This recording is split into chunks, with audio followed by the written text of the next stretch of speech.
Assalamu alaikum wa rahmatullahi ta'ala wa barakatuhu. Jama'an musulmi barkanmu da warhaka. To masha Allahu a wannan sabon shiri namu na Malam Muhammadu. To da izinin Allah ga shi yau Allah ya ba mu dama domin mu sake zuwa a taimaka ma jama'a, ‘yan uwa masu neman kasuwa, ‘yan uwa masu neman kasuwa, ko kana ciki ko ka fara ko za ka fara in dai ɓangare ne na kasuwa, da izinin Allah za a dace. In dai ɓangare na kasuwa ne, da izinin Allah za a rubuta wannan rubutun da ake ga Yusufa a Arid, Yusufa a Arid, Yusufa a Arid, Yusufa a Arid, wa alaƙaita alaika mahabbatan minni, Yusufa a Arid, inna haza yawmun, inna haza yawmun, Yusufa a Arid, inna haza yawmun. Insha Allahu za a dace ga masu neman kasuwa. Ina masu neman samarin aure, ‘yan mata ko jawarawa, to da izinin Allah idan an rubuta wannan za a samu farin jini, za a samu samari, ko da samarin ma suna zuwa suna tafiya, ko ma dai suna wahala ne, to da izinin Allah za a samu samarin za su zo, kuma Allah zai kawo masu albarka wanda za a aure. Amma da Allah da Annabi duk wanda za su yi su tabbatar da Allah game da neman kasuwa za su yi, ko kuma neman aure. Idan har kai da niyan ka zalunci wata ko ka zalunci wani, to ba zai yi ba. Idan dai da niyyar zalunci ne ba zai yi ba, amma in dai da niyyar kyautata niyya ne, da izinin Allah zai yi. Hajiya ko Alhaji, in kana neman farin jini za ka shiga gida ka ga ana ta haɗa ma rai da sauransu, uwar gida ba ta mararin zuwanka, ba ta farin cikin ganinka a kowane lokaci, to ka yi ƙoƙari a rubuta ma wannan fahamin da izinin Allah zai taimaka ma.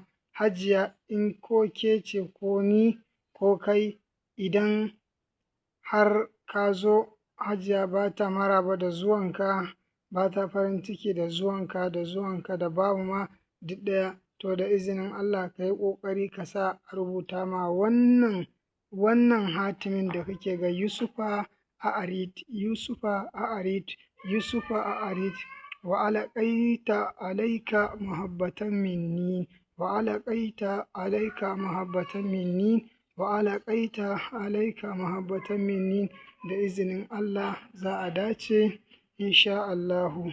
Ina ‘yan mata masu neman samarin aure ba na soyayya ba. Idan za ki yi a kan soyayya, to gaskiya ba zai yi ba. Amma idan za ki yi da niyyar yin aure, Allah ya kawo maki miji wanda za ku yi aure ku raya sunnan manzo sallallahu alaihi wasallam, to da izinin Allah in aka rubuta za a dace, zai maki amfani, zai ma amfani, zai maka amfani, zai ma kowa amfani. In dai da kyakkyawan niyya za a rubuta shi, da izinin Allah. Allah ne ya ba mu dama mu fito mu taimaka ma kanmu da kanmu insha Allahu. To Allah ya taimake mu, Allah kuma ya mana jagora.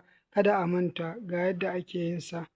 Wa alaƙaita ɗin zan ka rubuta wa alaƙaita, sai ka jawo ɗaya, sai ka ƙara jawo ɗaya, sai ka rubuta shi ma. in ka rubuta sai ka sake ka jaye sama, sai ka sake jawo haka za ka haɗa su. Idan ka haɗa, shi ne zai baka hatimin Yusufa a Arid. In ka haɗa wa alaƙaitu ɗin da wannan, shi ne zai baka hatimin Yusufa a Arid. To da izinin Allah, ‘yan uwa, ga shi nan maganin farin jinin jama'a, maganin farin jinin jama'a, romo.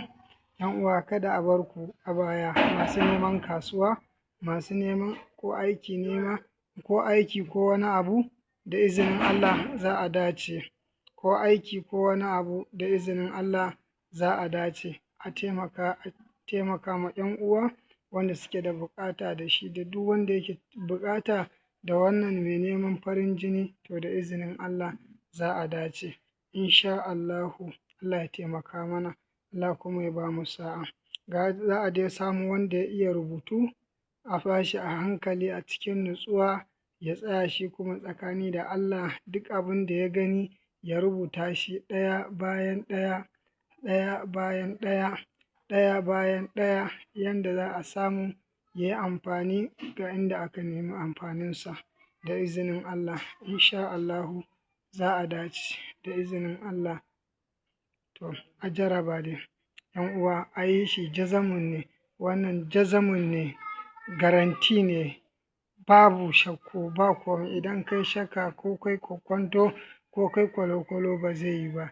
Yanda ka san ka ɗora ma rago huƙa ko ka ɗora ma kaza huƙa ko akuya, kana ɗorawa kana dannawa ya tafi. To da izinin Allah da an rubuta ma za ka sha, kuma da izinin Allah za ka samu biyan buƙata a cikin lokaci insha Allahu.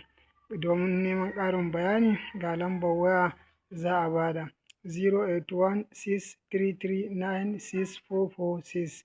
Kada a manta 08163396446. To masha Allah, mu haɗu a shiri na gaba kuma.